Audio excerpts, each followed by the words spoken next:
Welcome to the third session of our Resilient Talks learning series with our host, Milton Friesen. In this dynamic four-part series, Milton will be joined by thought leaders from across the country to explore urban dynamics that contribute to resilience in our cities and communities.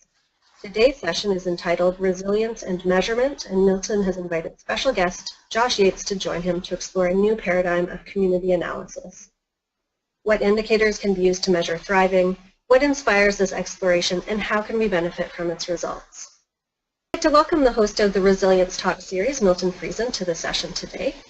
Milton Friesen is one of our Tamarack thought leaders and is a senior fellow and program director of social cities at Cardis, a North American think tank. He has served as an elected municipal official, and his current work at the University of Waterloo School of Planning involves a new proposal for measuring social impact. His work on network science applications for planning includes a participation in the Waterloo Institute on Complexity and Innovation. His paper, Social Infrastructure Underpinning the Success of Cities, explores the patterns of relationships we have with each other as individuals and groups, and suggests that these will determine the long-term viability of where we live. This paper was recently published in Municipal World. I'd also like to welcome our special guest for today's session, Josh Yates.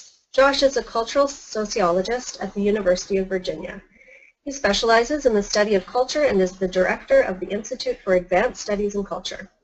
Professor Yates's research focuses culture and cultural change in the late modern world, paying special attention to how society defines, evaluates, and pursues human well-being and the public good. He currently directs the Thriving Cities Project, a cross-sector initiative creating a holistic framework for community health and well-being assessment in contemporary urban contexts. We're delighted to welcome you both and appreciate you taking the time to share your insights and experiences with us today. I'll now turn it over to Milton to explore the connections between resilience and measurement. Hello, thank you for the great introductions and for getting us started on our topic today. And Josh, welcome to the discussion. Thanks so much, Milton. Great to be here. So when we've been talking the last couple of sessions around the idea of resilience, and one of the definitions that I've referenced before, and I'll remind our listeners of it again this time around, comes from the City Resilience Framework Project, and they define resilience as the capacity of cities to function so that the people living and working in cities, particularly the poor and vulnerable, survive and thrive no matter what stresses or shocks they encounter. For me, you could simplify that down just a notch and use a kind of working definition of resilience as the capacity to adapt well to unexpected changes. And you'll see on your screen there a rather unusual creature that most of us can't see because it's less than a millimeter long. But this is a tardigratis, or a moss piglet as they're sometimes called.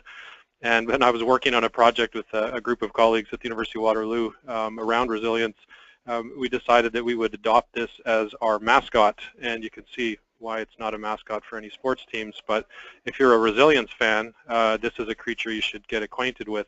In fact, I was so inspired I decided to make my own out of some odd pieces of fleece that I had kicking around the house, and so I got out the sewing machine and a handful of beans and sewed the little moss piglet, and he sits in my office even today.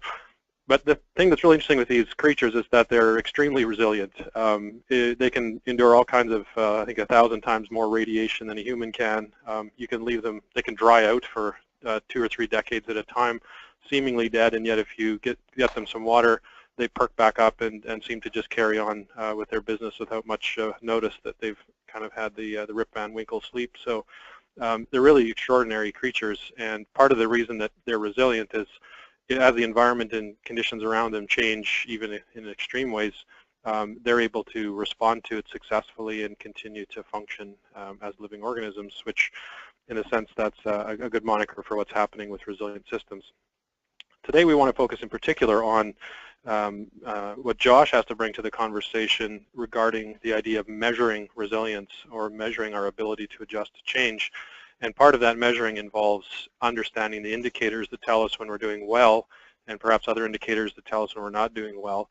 So we're going to go on some practical angles, asking questions about Josh's work with the Thriving Cities Project, some of the successes and challenges that they've faced. We're also going to get into some questions around the idea of measurement itself. Why do we measure? What's helpful about that process? What could be problematic? and how can we take advantage of those insights with the teams and groups that we're part of. So Josh, let's start by getting some perspective from you about your work. The Thriving Cities Project was interested in asking questions about what does it mean for us to do well together in these collectivities we call cities. And you began exploring some ideas around measuring and indicators, and that led you on what I have learned is quite an interesting journey. Could you give us some context about that process? Yeah, sure. Yeah, it's first started actually as a project to understand how we are measuring well-being and what sort of built in to those measurements in terms of our pictures of who we are as humans, how we develop, what our potential is. Oftentimes when we just see a number, a statistic, maybe a number like GDP or say the Human Development Index number, we sometimes fail to recognize just what a universe of meaning are built into those numbers that determine so much of our actions, or at least shape them. And so I was initially interested in understanding, sort of unpacking those universes of meaning that are built into our numbers. And of course, we all want numbers. We all want good numbers to direct our actions and for the various work that we do. So that's where this project began. And as you alluded to, very quickly began to lead myself and other researchers that I've been working with down a path to understanding a wider set of interconnections that have eventually taken life in the Thriving Cities Project. And so I know you started by thinking maybe at one point that maybe you would find a new indicator, something that you could use. So you started doing an inventory of ways of measuring well-being, particularly with an eye towards sort of the urban environments. What did you discover in that process of researching indicators? Well, gosh, we're still discovering. I mean, it is a very dynamic time. This question, sort of, we live in an age, right, of information, an age of big data. It is a very dynamic time, full of promise. It's also kind of like the Wild West in terms of indicators, of measurement, and so you have to kind of enter into it with a great deal of excitement, but also a great deal of care. So one of the things that we've discovered is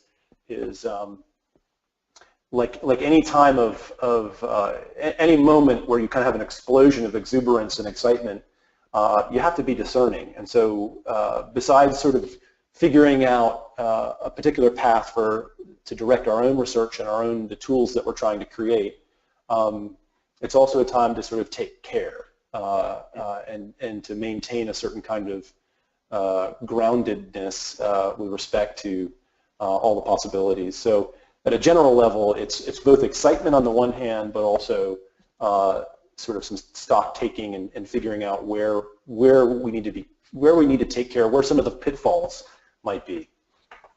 So how many did you find? How many indicators, or to this point in time, what kind of, are there like a couple of dozen, or Sure. Are there a handful? Yeah. So what we've done, I mean, also describe the process. What we've done over the last few years is we have been working in the States. There is a sector, an emerging sector that's called community indicator projects or community-based indicator projects. And so almost every city of any size, mid-sized city on up, has some kind of indicator project. And these are kind of, they range, they're all over the map, and there's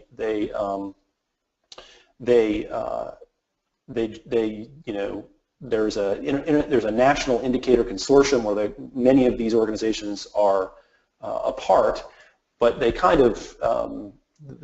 take different shapes and sizes. Some of them are based at universities, some of them are based in municipalities, some of them are hybrid organizations.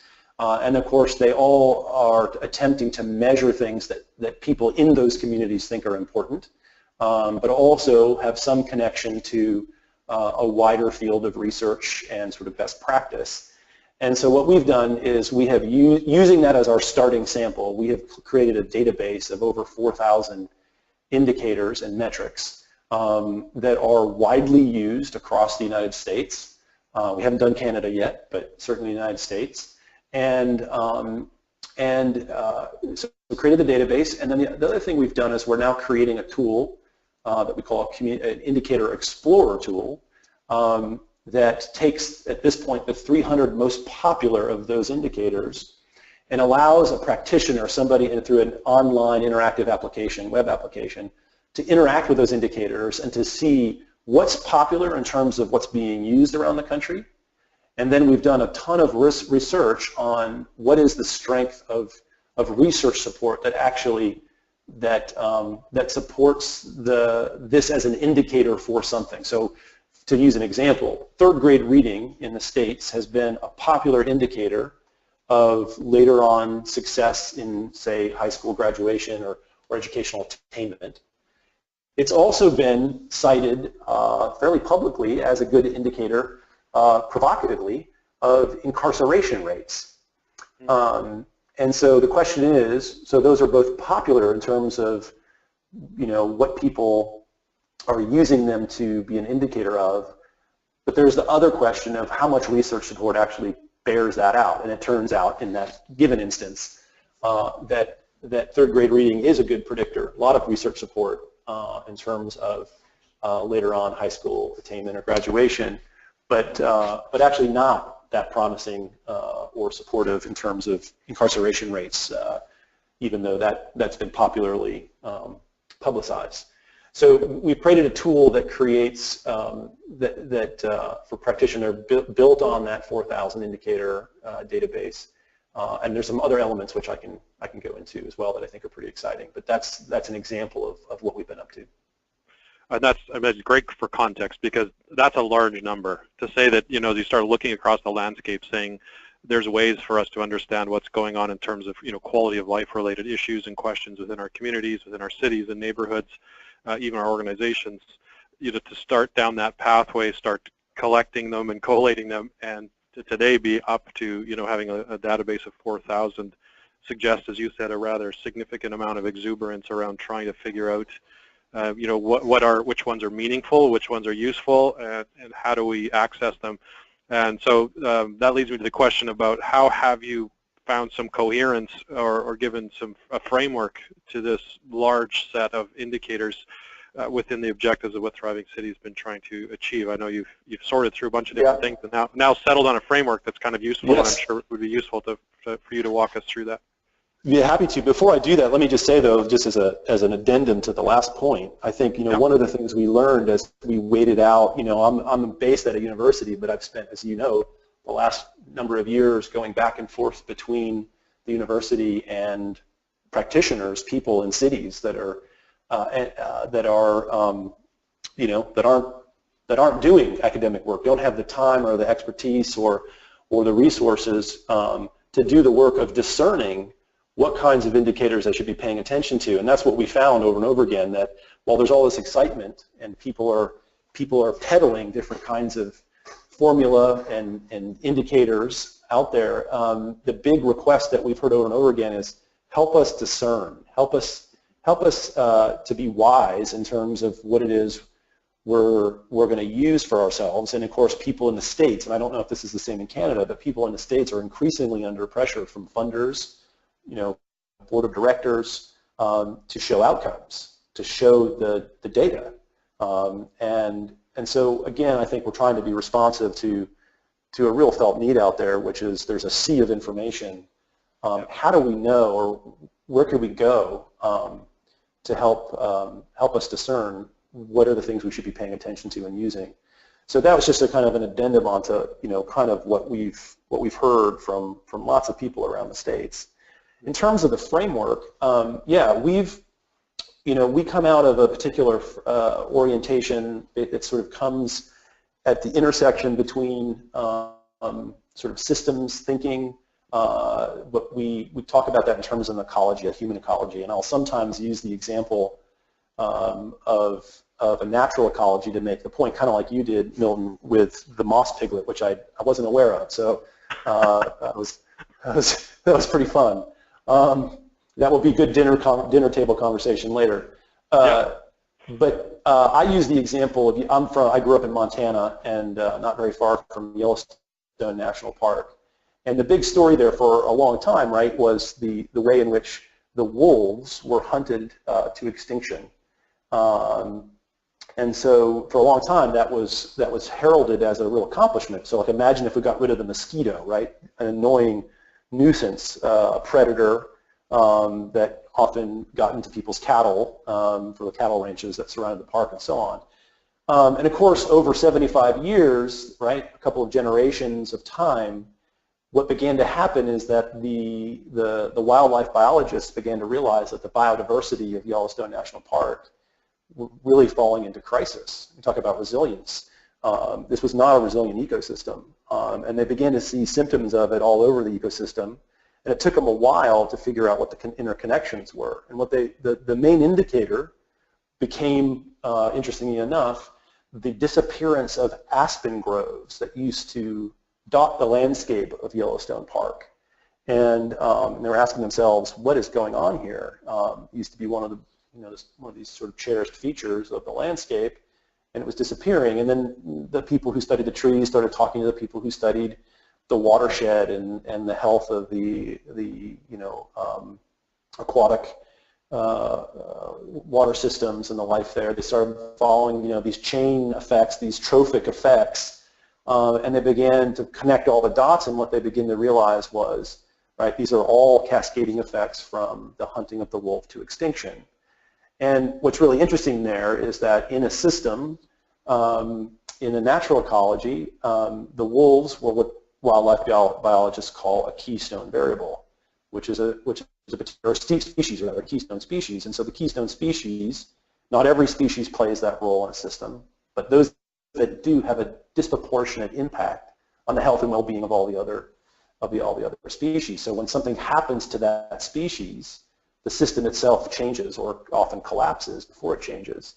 And so that's what they were realizing. And so the reintroduction of the wolves, what they've seen, a pretty amazing comeback into the biodiversity of the park. And there's all kinds of really interesting aspects of that story, including not just the change in animal life or the flora and fauna, but also, in fact, the whole direction of waterways and the streams, the physical topography of the landscape changed too in really interesting ways, which would be, at some point going to go into. But the main point is, as an analogy, we've begun to look at cities and communities more generally in terms of what we call a human ecology. What are all those interconnections that we should be paying attention to? So we have all this data, but how do we take that data, those metrics, and begin to map those onto a way of looking at the health and well-being of a human ecology? And more specifically then, can we identify what those wolves are, right? What those keystone variables are in the human ecology? And so much of our work is oriented towards that effort. It's a little bit like, I think, with to use a more mechanical example, it's like your car, right? You could have hundreds of sensors on a car feeding you all types of data that's putting into this massive dashboard, telling you all the things from the temperature of your wheel bearings to your velocity and wind resistance and a whole bunch of things. But of course that would be enormously distracting, and it really wouldn't help us drive better. So we sort of whittled it down to, these are the key indicators, right? We're going to measure our speed, how fast are we going. We might measure something like our water temperature, or we might even have something like our engine speed if it's manual transmission, etc. And so we've kind of taken that these are key indicators, and I know that's part of what these 4,000 indicators from across that great landscape, identifying sort of ways to, as you say, discern our way and navigate through that, so that the measurements that we're using are actually related to the questions we might have about whether our cities or communities are doing well, whether they're falling behind or faltering. And of course, we're very interested to know, are there early indicators of that we could get ahead of the curve on? So kind of the typical, the canary in the mine, where we've got that indicator species. You talk about that, the wolves in Yellowstone. But when we talk about the human ecology of cities, many of us are in situations where we spend our time figuring that out, either informally or formally, and trying to understand that. So maybe, can you talk to us about your framework? So you've done a lot of work, you and your team, over the last years worth of kind of effort to say, listen, there is a way through the forest. It's not all just trudging through. There is a map that we've created, that you've created, And maybe you can give a little sense of the map. I think we see it up on our screen here. It's been up Yeah, for, you got up for a on the while. screen. That's great. Yeah, it's there. So walk us through that framework and how it relates to the idea of measurement and metrics and the data that's coming out of our cities.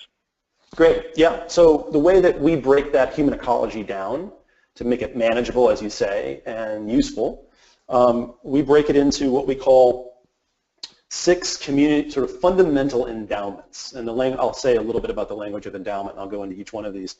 But we call them the true, the good, the beautiful, the prosperous, the just and well-ordered, and the sustainable. And so these are understood to be those realms of human activity that make up any community. We're going to find some aspect of this, of the activity that make up these realms in any community, and these are in some ways, you can think of it as, because they're endowments, this is activity that accrues over time, right? It is either being built up and stewarded well, or they can be spent down recklessly. You can also have, importantly, important kinds of feedback between one endowment or another. These endowments, because it's an ecology, operate as a web of interconnection. So, as a certain activity in one of those endowments is producing, a lot of health, it can spill over in positive ways into the other endowments, and vice versa. You can have these sort of vicious circles or cycles that accrue in a place. And so I'll unpack each of these in a second, but basically to understand that one way of getting a hold of an ecology that's a pretty complex set of interconnections is to break it down into these sort of fundamental cornerstones or dimensions that interact with one another and also have this temporal sense to that they build up over time. They have to be invested in, they have to be managed, they accrue value or not, and so forth. Some people can have access to them, and so forth, right? There's different dimensions to get at with them. And I like to think of these, I'll mix metaphors here, but I like to think of these ultimately as, you think about a financial endowment, as these endowments of value that gets produced in the community that form literally the commonwealth of a community, that's there, that ought to be there, to be drawn upon and built upon in any given community. And every community has its own signature. When you begin to look at a community in terms of these endowments and their interconnections, what you find is that each community, right, has its own unique signature in terms of how it's doing, and in terms of how it's what its historical legacies are, that have made it strong in one or a number, and maybe weak in others, and so forth. And so it becomes a way, a lens to look at a particular place. If you switch the slide to the next slide, you'll see how we break each of these down. So you can think of an endowment as a cluster of activity, right, that is broken down into practices, institutions, resources, and places. And so the true is the realm of human knowledge and learning. So you can think about all the kinds of resources, practices, institutions, and the place that those happen in your community that you can go out and look at, and you can research, you can observe and evaluate both through quantitative and qualitative kinds of methods about how well they're going and for whom. Are they going well or not going well in a community, and again, how these things overlap with one another. And so each of these, again, are those realms of sort of fundamental human activity that if all of that's going well, should be accruing and leading together to a thriving community. The good is the realm of social mores and ethics. Again, those can be in the kinds of activities given over towards the kind of formation of people and families and schools, religious institutions, what have you, the Girls and Boys Club, so on, and the expression of that in sort of civic-oriented kinds of things, whether it's volunteering, philanthropy, and so on. The beautiful for us is that realm of creativity, aesthetics, and design that kind of captures both those practices and institutions and resources and places going over towards the arts. Creative placemaking, the built environment, and the connection of those things in our community. The prosperous is pretty much what it sounds like, the realm of economic life, which covers a range of things both in terms of the production of wealth as well as its distribution, and of course, the places and the institutions in which that occurs.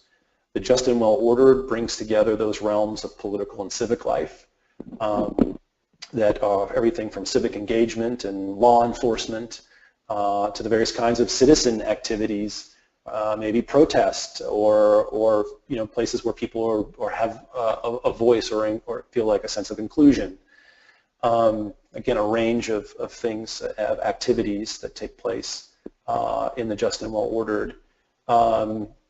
The sustainable, which comes oftentimes connected to questions of sustainability of resilience, although I think resilience goes up and down the web here, has to do with both those things dealing with our physical bodies, so issues of health and material physical well-being on the one hand, and the health of the physical environment on the others, the natural environment on the others. So you can think of land management, air quality, to questions about our own individual health. So whether it's issues of longevity, natality, and so forth. So these are meant to capture in some ways those primary colors of those primary building blocks of thriving. And of course, all the really fun and interesting stuff happens where they intersect with one another. Right. Yeah, very interesting. It's a very useful framework. When I look across those 6, it makes me think which areas do we typically see the most common forms of measurement. You'd mentioned GDP, so I mean that's one, but we tend not to measure these or attend to these equally. Are there any that you see as being more already embedded kind of in our thinking and frameworks, and those that are less attended to, or do you just see them different in every place? Well, that's a great question. I would say at a general level, what we find is that, not surprisingly, especially in the States, but I think this is true globally, is the prosperous has the most well-developed, not necessarily the best, but the most well-developed and longest running set of indicators and arguments about indicators and measurement that even predates GDP. So I think that if we were to have a graph where we have done this, I didn't produce it as a slide, but where you graph kind of where each of these realms picks up speed historically in terms of when we start measuring this stuff. Yeah. And where you see certain sort of growth curves of intensity, of particular intensity, what you'd find is the one curve that has the longest sort of upward movement is in the prosperous. You'd find that the just and well-ordered has a slightly less old but still long-running set of measurements around civic participation, voting, that sort of thing. Mm-hmm. And then in recent years in the States anyway, you'll find that the true and the sustainable come online. I mean, the sustainable really comes in line not long after the Earth Summit in the 90s, and so all of the work around the world, and especially in the international community, around how we measure sustainability, that really starts picking up and starts becoming very steep in the late 90s, early 2000s. And the true as well, because at least in the States we have, and this might be unique to the States, while there was long-standing questions of measurement, the No Child Left Behind policies of the federal government have created a lot more pressure for measurement here, and so you see a real growth there. The two that are really lagging behind the rest are the good and the beautiful. The good has had long-standing measurements in volunteering and philanthropic levels and so forth, but because it's a tricky category with respect to living in an age of pluralism, I think people have tended to leave it behind. In fact, even the U.S. Census gave up asking people, for instance, their religious affiliations. So in some ways, there have been things that we used to measure that we don't measure anymore. And the beautiful has, in recent years, I would say in the last decade, really come online where it wasn't really anywhere before that. And it's been an absolute growth, a moment of growth, but it's still very nascent in terms of how we measure, say, something like creative placemaking. Or the importance of the arts in the community. The other thing I would say about all of that, Milton, is that I think of the Lord of the Rings the analogy of the one ring that will rule them all. Mm. And I would say that continues to be the prosperous. Like in some ways we are measuring a lot of these other things, but always the bottom line is, right, the return on investment. So we don't measure art for art's sake. We measure it to find out how it can increase our economic growth of our community. And so I would say that would be the other dynamic we see. Yeah, it's interesting because even as you think of things, terms like social capital, or you look at SROI, social return on investment, there's still a kind of economic, sort of linguistic flavor in there, right? There's something about that idea that seems to be more easily quantified, and I wonder if it's because, when you look at the prosperous, it's already, much of that sort of exchange is already codified in numeric forms and other forms that are more analyzable, whereas some of these other things are less, easily measured using kind of quantifiable frameworks. Can we talk a little bit about that? Because I think the challenge here across this grid is that some things are more naturally, lend themselves to measurement, and some other things are full of intangibles that, have less, are less easily kind of put into those forms. And have you found ways to, you think, that we can advance in those more intangible measures, or where are you at with your team and your thinking in terms of that kind of a mix? Yeah, no, great question. Great question. I think that it's kind of a both and answer that I want to give, which is to say, there's no question that some of what matters, in some cases, what might matter most, is really hard to quantify. Yeah. It's really squishy, but that doesn't make it unimportant. And I think the risk is that we sometimes confuse the measurability of something with its importance. Was it Bloomberg? I can't remember if it was Mayor Bloomberg or somebody else said, if you can't measure it, it's not real. I think that would be a huge mistake to make. Now, having said that, I think we're just at the very early stages of figuring out how to measure things that have been hard to measure in the past, and I suspect there's quite a bit of mileage ahead of us that we can make up. We can figure out how to measure things better, and I think through all kinds of new technologies, data sets, a whole range of things, in the kind of that sometimes come under the heading of big data. I think that there's possibilities of getting sharper and better at some of these intangibles. But I also think we need to be clear here, and this will probably merge into a conversation about, about what data is good for and not so forth. But I actually think that we also have to get more sophisticated at qualitative forms of measurement, because I suspect those are going to be important. Important things too. So we need to have many tools in the toolkit, but those are some quick thoughts. Yeah. I was going to also ask whether or not the symbols mean something in particular, or whether they're just, the colors and the design of them. Maybe that's a somewhat esoteric question, but I can't help from a visual standpoint as I'm looking at them, trying to calculate whether or not, does this mean something, or are these just sort of, do they just happen to have a unique design for each of them? Well, there's a longer conversation there about what we intend, but I'll say that the idea was to understand that when we begin to put those together, every community, remember that I said, has a different kind of signature to it. And so that what we end up getting is a kind of community mosaic, right, where these things relate to each other in different ways. And so we went with the kind of hexagon shape, because they can then all fit together in really interesting mosaic, right, create mosaic patterns. And so that was the idea. Rather than going with some kind of clip art, picture, we thought that was a more interesting way to go, just from a sheer aesthetic vantage point. Because it's always a risk with a framework that it can at one point clarify things. It can kind of reveal something for us, but it also can obscure other things. And we're always conscious of how the framework and the assumptions we make can both kind of help us to gain insight on something, but they can also mislead us sometimes too, where we're paying attention to the wrong thing. So you could have, for instance, in a city, you could have the average GDP could be going up.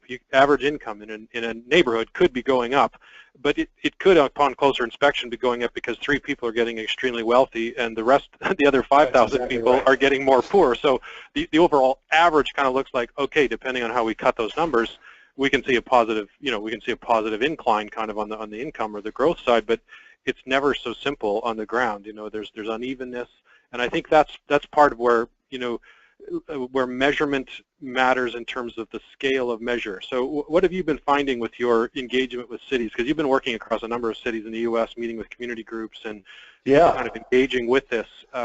So how does the question of scale kind of come into this notion of measurement? We're trying to find out whether our neighborhood's resilient or not, or whether it's going to, is it prepared for an unexpected bump, or are we actually quite fragile, and how do we know those things?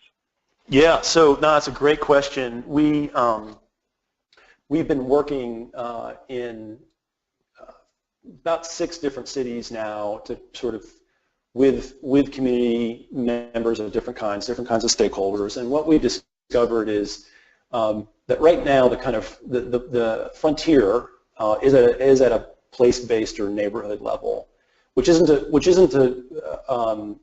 say that the metro or the regional thing is not important. It's just that those are now receiving attention, and they're important. You got to think of these things sort of as nested dolls.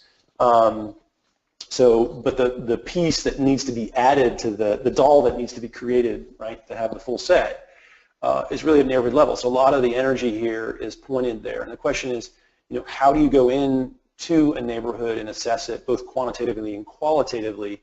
And especially on the quantitative side, where much of the data that's available, census track, and so on and so forth, some of the data you need may not be available at neighborhood level.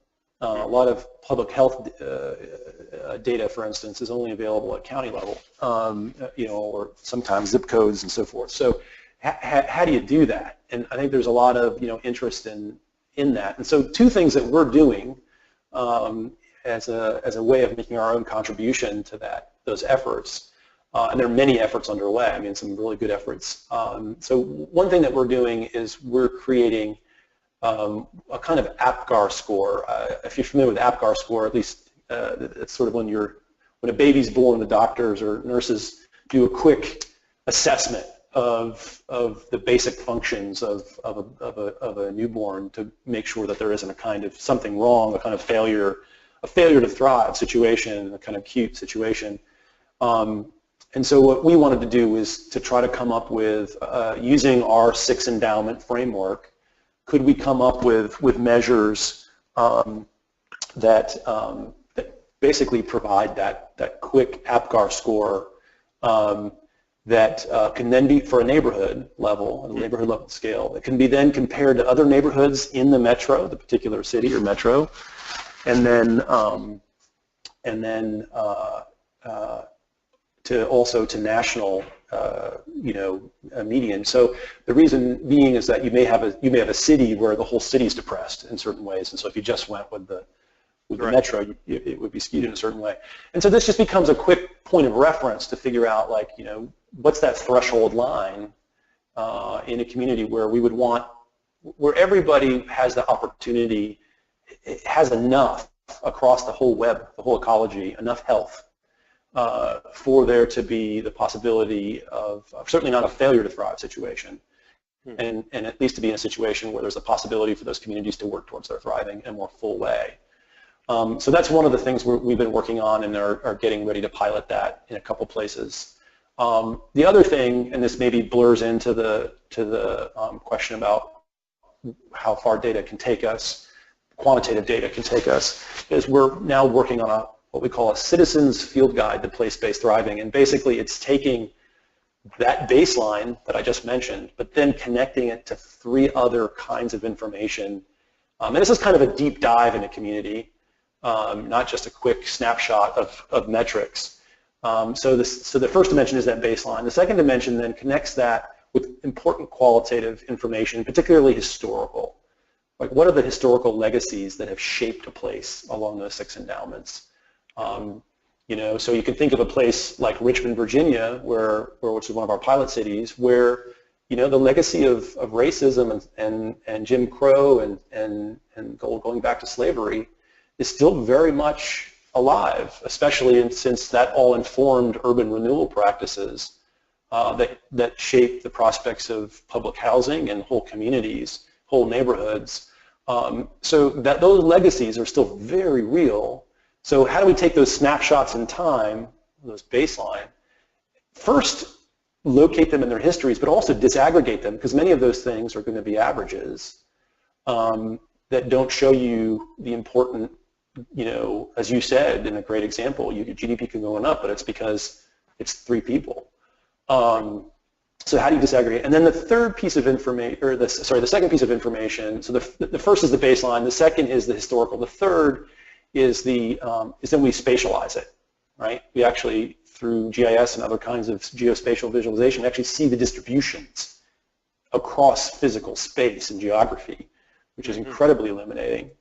And then the fourth piece that we bring that kind of wraps it all together is our actual stories, portraits of residents who live there. So how does the quantitative information, the qualitative and historical work, and the geospatial shape the contours of people's everyday lives and experiences? And so that's the kind of work we're doing in the field guide.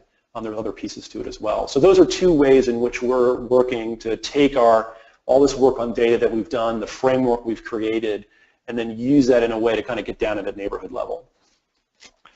Sounds great. I see a question. So Christy, I'm going to go to you for a question. We're at the point where we're going to entertain some questions if people have them. If not, I have some more that I'll work through with Josh. But Christy, looks like we have a question. Yep, we have a question here from Meredith Davis, who's wondering if the database or inventory of variables is publicly available, especially the top 300. Yes, great question. So the answer is it's coming soon. We are soft launching it with experts over the summer, and our plan is to have the first 300 available for, this is going to be open source, but available to everybody in the fall, the early fall, is when we hope to kind of hard launch it. Good, great. Yeah, that's I have it noted here as well, just some sense about even getting, within that Explorer tool, is this oriented towards, expert level, or is there a full range in there? And you partly answered that by referencing the Citizens Field Guide, that it's not just a case where only sort of academic specialists are going to be able to make use of this complex space, but there's actually an applicable kind of level of engagement for, citizens and people who... Yeah, not at all, not at all. We're designing it kind of in a way that we hope, anyway, will be accessible to anybody. But then the nerdy people who really want to dive deep can dive as deep as they'd like. Right. But the average person, so people not like you and me, Milton, the average person can just get what they need. Right. Yeah. I know for people who are working organizationally in a community development, even within the government spaces, it's often the case that it's not, that there's not a lot of time to sometimes sort through this, in particular if you're convincing people of trying something or a new tool, there's usually that short window where it looks like it has a quick kind of win, or else it's a harder sell, to kind of keep it going. So it's good to hear that there's that level of more direct access. And then if you want to dig deeper, find more specialized tools and measurement approaches and strategies, that those are in there as well. It's not only for that. Good. I don't see another question here just yet, so let me jump in with another one, Josh.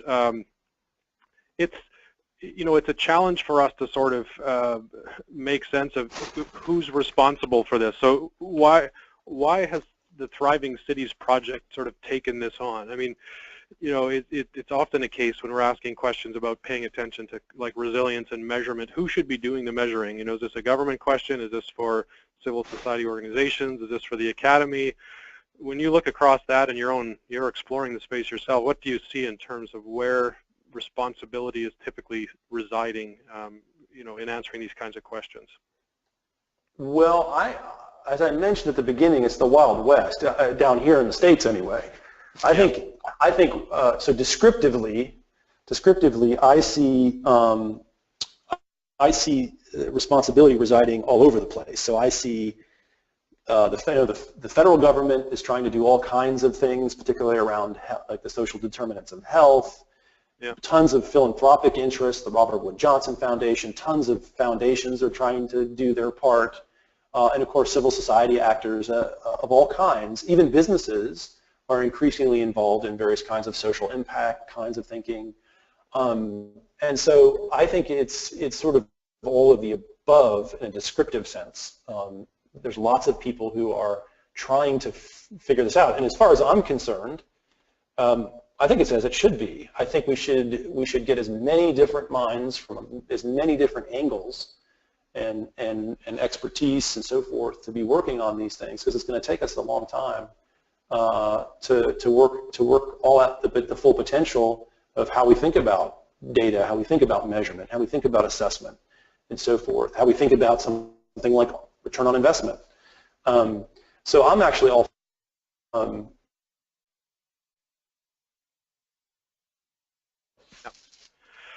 when you look ahead, let's say, you're investing your work now, you're kind of, putting some tools and resources out that people can access, which is great, taking what you've learned in the last number of years and trying to put it into usable form. If you project ahead another 10, 20 years, where do you hope we're going to get to? What would it look like if, if the Thriving Cities project, reaches some of its key goals and key markers? Sure. Well, I think one thing we haven't really touched on is I think it really has to do with the name Thriving itself. Yeah. And so one thing is to help, I think, I would like that in that amount of time we have a richer picture of what human well-being is that I think Thriving captures.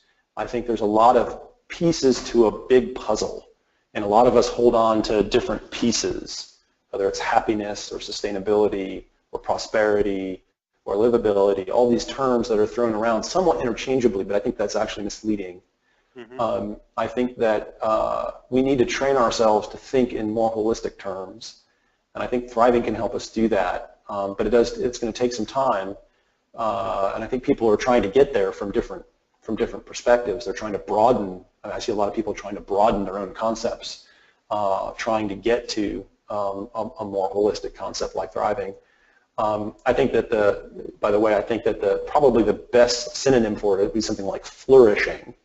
And that it's also, there's something about it that is also importantly not a steady state. It is an activity, a direction over time. It's like, you think about Thriving, it's the activity of growth, but really not even just growth, because that can be sort of sucked into an economic sort of, not as an economic metaphor, but more like maturation, like becoming fully, realizing our full potential. That's more what I mean. And I think Thriving opens up that kind of horizon of meaning for us. And I think that's one of the kind of conceptual shifts that I'd like to see happen. I think another one has to do with what we're talking about, which has to do with measurement. And I think that has to do with how we measure or even conceive of what social value is in the first place. I think there's a real confusion. Again, I'll speak mainly from the vantage point of the states. There's a real confusion right now over what constitutes social value in the first place, what we should be spending our public dollars on, what we should be spending, what goods do we have in common, and what are we willing to stand behind together as a good we have in common that we should be investing in. And I don't mean just investing from the vantage point of, like, say, the federal government, although that is included, but I think a range of stakeholders. So one has to do with how we actually measure and define social value, and we're going through a time where all the accepted or kind of legacy sorts of understandings are no longer adequate. So I think that's an important thing. So I think those are the kinds of things, and I think the other thing we haven't talked about is, and this is probably the longer term thing, but in some ways it's hard to measure, but it's I think most important. A lot of our research keeps coming back to stuff that you're actually doing, Milton, on the social infrastructure. So many of the, I think down here often we want quick fixes, we want silver bullets, and so we think we just passed this policy, we just put this amount of money towards something, we have this data available or this technology, something like that, right? Or some formula of those things. That's all going to be fine. We're going to get the crop yield. We're going to get this huge crop yield. But what we rarely pay attention to are the nutrients in the soil, like what's happening there. That will actually we all kind of presuppose that those things exist. All those other things I mentioned presuppose the health of the soil itself. Right. And so I think over the next 10, 20 years, what I hope Thriving Cities helps do with others, like your project and others, is to both call our attention to that question, that kind of social infrastructure, what I call a civic substructure, those nutrients in the soil. How do we actually go and get that stuff? How do we invest in that stuff? Because that's as important as some of the other techniques that we tend to look to for our success. Yeah. Just as we kind of near the end of our conversation, I did want to get some sense from you as well about, as you've been traveling these pathways, looking at indicators, trying to create these sort of synthetic frameworks that enable us to make sense of them.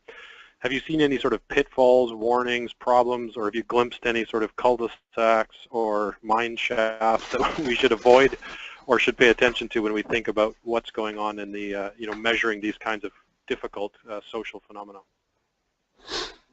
Yeah, I mean, I'll keep it general, but I'll say that as you said earlier, I'll say a couple of things. One, as you said, like anything, whatever we select as our lens is going to both reveal certain things and obscure others. Right. So that's always a question you should be asking. Realizing that many of the things, and everybody knows this intuitively, but many of the things that we care about, whether they're the wicked problems or the grand opportunities or whatever, are always pretty complex. And so allowing for there to be complexity and not trying to artificially reduce that down, even as we try to create some clarity on the complexity, which is essential. So there's no single answer. There's no single hammer that's going to solve all of these issues. We have to think holistically. We have to think about interactions and relationships between things. I think that there's a kind of solutionist mindset out there. Again, this kind of quick fix solutionist mindset that's always a pitfall. Mm-hmm. And I think to remember that at the end of the day, measurement is not self-government. It's not democracy. It's a tool that can be used for our ways of governing ourselves, but it's no substitute. It's an empowering tool, a necessary tool, but it's no substitute for the kinds of ways we need to govern together, create collaborations, create ways of working together to seek one another's good. That's ultimately I suppose, a capital P political kind of thing. And so those would be some of the things. Well, that's fantastic, Josh. Thanks so much. I'm going to turn things back over to our great Tamarack hosts today, but we really appreciate you taking time, sharing your thoughts and insights. I know it's just sort of the barest scraping on some really key themes and ideas, but I think you've covered some substantive elements for us to think about. You've given us some indicators about places resources may lie for further exploration. And clearly we're, as you suggest, we're still in the early days of what it means to link measurement to things like thriving and well-being in our communities. And that complexity is not going to get any simpler in the days ahead. So that's right. It'll require our best thinking and practice, and we appreciate the work you're doing, and thank you for taking time to speak with us today. My pleasure. Thanks so much for having me. Thanks. Yes, thank you so much, Milton, and thanks, Josh, for sharing your insights and perspectives with us on the call today. Many thanks to all of you for joining us as well. The comments and questions have really helped to make this a dynamic and thought-provoking conversation. We'd also like to thank our supporters, Human Resources and Social Development Canada, Maytree Foundation, JW McConnell Family Foundation, and the Province of Ontario for making these calls possible. So as promised, in a few days, we'll email you all with links to the audio and other material related to today's call. We also welcome feedback on these calls, so please do email Tamarack to let us know how we're doing. A friendly reminder, really check out our online library at deepeningcommunity.ca. This website also includes relevant resources, fresh content from our thought leaders, and from the learning community. We encourage you to go online and register for the next session, Resilience and Money, on Tuesday, June 14th, 2016 from 1 to 2 p.m. Eastern. As well, we're so excited to continue exploring the theme of community resilience in Edmonton, Alberta for our Deepening Community National Gathering. It's going to be held June 7th to 9th, 2016. For more information, you can definitely check out our event page, and you'll see that address below. Christy and I will both be there, and we're really looking forward to it. Finally, we also have a couple of other exciting webinars coming up this month as well. There's a webinar entitled Gearing Up for Social Impact with guests Brenton Caffin of Nesta and Tim Draymond of the Social Innovation Generation. It's on tomorrow. We hope you'll join us. And finally, thank you so much. Finally, we just have some other exciting events coming up. Please do visit our website, tamracommunity.ca, to learn more. Sign up for our monthly e-magazine that's called Engage. And thanks again, everyone. Have a great day. Thanks both.